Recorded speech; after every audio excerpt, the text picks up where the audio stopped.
Üçkilsə rayonunun Dəsəkir kəndində sakinlər Paşinyanın avtomobil karvanının qarşısını kəsərək bölgədəki problemlərə etinasız yanaşıldığını bildiriblər.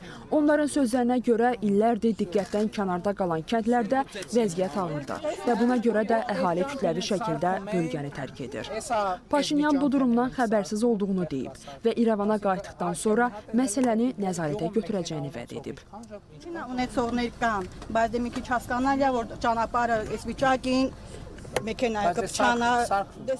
Gərginlik Xod kəndində də təkrarlanıb.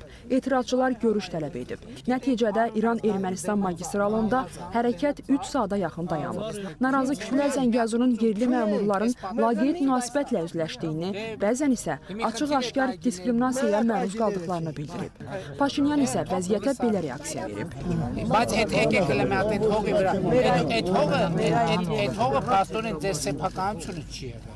Stat, hökumət sizin problemlərinizlə maraqlanır. Sadəcə Zəngəzur sakinləri bunu qəbul etmək istəmirlər.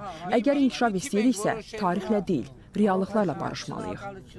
O əlavə edib ki, Azərbaycanla əldə olunan razılaşmalar çərçivəsində sərhəd məsələləri üzrə komissiyalar fəaliyyət göstərir və sülh üçün əsas yol regional əməkdaşlıq və kommunikasiya xətlərinin açılmasıdır.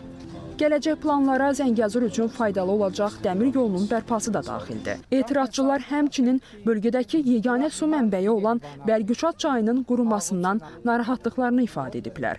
Onlar bildiriblər ki, su problemi həll olunmasa həyat tamamilə iflic olacaq və əhali bölgəni tərk etməyə məcbur qalacaq. Erməni mediasının məlumatına görə 44 günlük müharibədən sonra Zəngəzurdan 30 minə yaxın insan xaricə köçüb. Bəzi kəndlər tamamilə boşalıb. Aydın Arazdəyənli, Şahnun Qasımova, ASTV xəbər.